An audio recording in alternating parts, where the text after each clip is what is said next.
Assalamu alaikum, ihr Lieben. Willkommen auf meinem Kanal zu einem neuen Gesundheitsvideo von mir. Unter den vielen Gesundheitsproblemen, denen sich die Menschheit heute gegenüber sieht, können Fettleibigkeit und Diabetes als die Hauptprobleme angesehen werden. Den wenigsten Menschen ist allerdings die zugrunde liegende Ursache, nämlich eine Insulinresistenz, bekannt. Die Insulinresistenz ist eine der am weitesten verbreiteten Ursachen von Krankheiten und Beschwerden im menschlichen Körper. Sie ist die Hauptursache von Herzkrankheiten, Bauchfett, Diabetes, Entzündungen, Alzheimer, Gedächtnisschwund und Niereninsuffizienz. Tatsächlich wird geschätzt, dass über 60% der Erwachsenen weltweit an Insulinresistenz leiden aufgrund des modernen Lebensstils. Was also ist Insulinresistenz? Der Körper erzeugt ein Hormon mit Namen Insulin, welches der Schlüssel für die Zellen ist, um Glucose in diese zu transportieren und den Zucker aus dem Blut zu entfernen. Beim Essen nimmt der Körper Kohlenhydrate, etwa aus Brot, Nudeln oder Obst, auf und spaltet sie auf in Zucker, also Glucose. Damit die Glucose in die Zellen gelangen kann, wo sie als Energielieferant gebraucht wird, produziert die Bauchspeicheldrüse Insulin.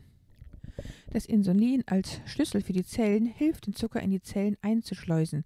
Die Folge: der Zuckerspiegel im Blut sinkt. Bei 3 zu sehen. Wenn die Körperzellen allerdings resistent gegen das wichtige Insulin geworden sind, dann klappt dieser Einschleusemechanismus nicht mehr. Die Folge bei Nummer 4: die Glucose bleibt im Blut, der Blutzuckerspiegel steigt.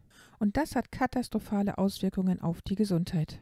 Denn das Blut ist etwa nur für 1 Teelöffel Zucker am Tag geschaffen, welches es schadlos halten kann. Die meisten Menschen heute jedoch konsumieren zwischen 20 bis 40 Teelöffel Zucker jeden Tag.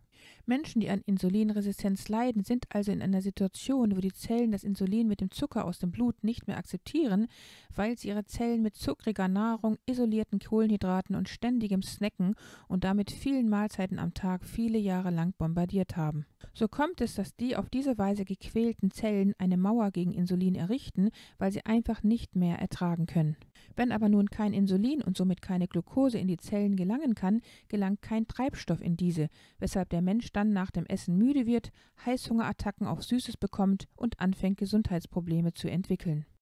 Der Körper reagiert darauf, indem er mehr und mehr Insulin in der Bauchspeicheldrüse produziert und den Zucker in Fett umwandelt. Das Fett sammelt sich dann in der Leber an und läuft dann über zum Bauchfett um die inneren Organe, wodurch der Körper noch mehr belastet wird. Dadurch entstehen dann Entzündungen, wodurch dann das Herz geschädigt werden kann, die Augen, das Gehirn, die Nieren und das Nervensystem. Heute zeige ich euch daher 12 Anzeichen, an denen man erkennen kann, ob man unter Insulinresistenz leidet. Ebenso werde ich einfache Tipps geben, wie man eine bestehende Insulinresistenz beheben kann, um Gewicht zu verlieren und den Körper vor Krankheiten zu bewahren. Erstens, dunkle Flecken auf der Haut an den Falten des Körpers. Dies ist eines der häufigsten Anzeichen von Insulinresistenz. Sie erscheinen in den Achselhöhlen, am Nacken und in der Leiste. Sie entstehen, wenn die Hautzellen sich mit großer Geschwindigkeit vermehren aufgrund des hohen Insulinspiegels im Blut, der durch den hohen Blutzuckerspiegel entsteht. Zweitens, nächtliches Urinieren. Wer also mehrere Male in der Nacht aufwacht, um sich zu erleichtern, der leidet sehr wahrscheinlich unter einer Insulinresistenz. Denn der Blutzucker, die Glucose, bindet sich an Wasser, wodurch mehr Flüssigkeit entsteht. Der Körper beginnt dieses Wasser abzusondern, während man fastet und schläft, wodurch der Urindrang entsteht. Drittens, Gehirnnebel. Hohe Insulin-Blutzuckerwerte können auch dazu führen, dass man die Konzentration verliert und anfängt, vergesslich zu werden. Denn der vermehrte Zucker im Blut verursacht Schäden an den kleinen Blutgefäßen im Gehirn und kann dazu führen, einfache Dinge zu vergessen. Dies kann jedoch auch durch Stress und hohe Cortisolspiegel entstehen. Viertens, Heißhungerattacken auf Süßes und Snacks. Wenn der Blutzucker nicht richtig reguliert wird, entsteht Heißhunger und das Verlangen, kohlenhydratreiche Snacks während des Tages zu essen. Das entsteht dadurch, dass die Zellen nicht mehr genug Insulin und somit Treibstoff in Form der benötigten Glucose erhalten, sodass man träge wird und Lust auf Snacks bekommt, um einen Energy Boost zu erhalten. Fünftens, übermäßiger Durst. Ein weiteres frühes Zeichen einer beginnenden Insulinresistenz ist der übermäßige Durst, besonders vor dem Zubettgehen. Die Nieren arbeiten Überstunden, um den vielen Zucker im Blut zu absorbieren und zu filtern, wodurch der Durst ausgelöst wird und das Verlangen, mehr zu urinieren, um ihn auszuspülen. Sechstens, Alterswarzen. Wenn die Zellen insulinresistent werden, produziert die Bauchspeicheldrüse mehr von dem Hormon Insulin, um den Blutzuckerspiegel zu reduzieren. Insulin ist ein anaboles Hormon, welches aufbauend wirkt und Dinge zum Wachsen bringt, wodurch dann diese Alterswarzen an verschiedenen Arealen am Körper entstehen. Dies ist ein häufiges frühes Zeichen einer Prädiabetes. 7. Juckende Haut. Menschen mit Insulinresistenz neigen auch dazu, trockene, juckende Haut zu bekommen, verursacht durch den hohen Insulin- und damit Blutzuckerspiegel, welche die Blutgefäße beschädigen und somit die Versorgung der Haut mit Nährstoffen unterbinden. Durch das vermehrte Essen von Kohlenhydraten und Zucker werden auch die B-Vitamine aufgebraucht, wie zum Beispiel das Vitamin B3, welches das wichtigste Vitamin für eine gesunde Haut darstellt. 8. Müdigkeit nach Mahlzeiten. Insulinresistenz verursacht Müdigkeit nach einer Mahlzeit, weil die Zellen den Treibstoff nicht erhalten, den sie so dringend benötigen. Deshalb müssen ältere Menschen meistens ein Nickerchen nach einer Mahlzeit einnehmen, welches Essenskoma genannt wird und sehr oft nach dem Konsum von Kohlenhydraten und Zucker auftritt. 9. Bauchfett. Wenn im Blut große Mengen Zucker über einen längeren Zeitraum herumschwimmen, werden sie vom Insulin in Fett umgewandelt, um sie so für Energie in der Zukunft vorrätig zu haben. Das führt zum Bauchfett, welches sich um die Bauchgegend bildet. Hohe Zuckermengen im Blut verursachen auch eine Fettleber, wodurch ebenso das Bauchfett zunimmt. 10. Furunkel und Abszesse können ebenso durch hohe Blutzuckerspiegel auf der Haut entstehen und machen sie anfällig für bakterielle und mykotische Infektionen, weil der Zucker das Immunsystem schwächt und weil er Nahrung für pathogene Bakterien und Pilze ist. 11. Verschwommene Sicht. In den frühen Stadien einer Insulinresistenz könnte sich eine verschwommene Sicht entwickeln, sodass man den Fokus verliert, wenn man Dinge anschaut. Das entsteht durch die Tatsache, dass die Zellen kein Insulin und Zucker mehr einlassen, wodurch die Augenlinse sich mit Flüssigkeit füllt. So entsteht Verschwommenheit und ein verzerrtes Bild im Auge. 12. Verlangen nach Süßem nach einer Mahlzeit. Das klassische Zeichen einer Insulinresistenz, welches das früheste Stadium eines Diabetes darstellt, ist das Verlangen nach Süßem nach einer Mahlzeit. Da die Zellen den Treibstoff nicht einlassen, fühlt man sich nach einer Mahlzeit nicht gesättigt, sodass man sich nach einem schnelleren Treibstoff in Form von Zucker sehnt. Das zu den 12 Anzeichen der Insulinresistenz. Wie kann man nun eine Insulinresistenz umkehren? Wer einige der genannten Symptome bei sich beobachtet, möchte wissen, wie er dieses Problem beheben kann, um eine Diabetes, die daraus resultieren kann, und daraus wiederum weitere Gesundheitsprobleme zu verhindern. 1. Vermeide sämtliche isolierten Kohlenhydrate, Zucker und Backwaren wie Brot aus Weizenmehl, Kekse, Crackers, Softdrinks, Fruchtsäfte, Müsli, Hamburger, Junkfood etc. Raffinierte Kohlenhydrate und Produkte daraus stellen die Hauptursache für Insulinresistenz und Diabetes Typ 2 dar.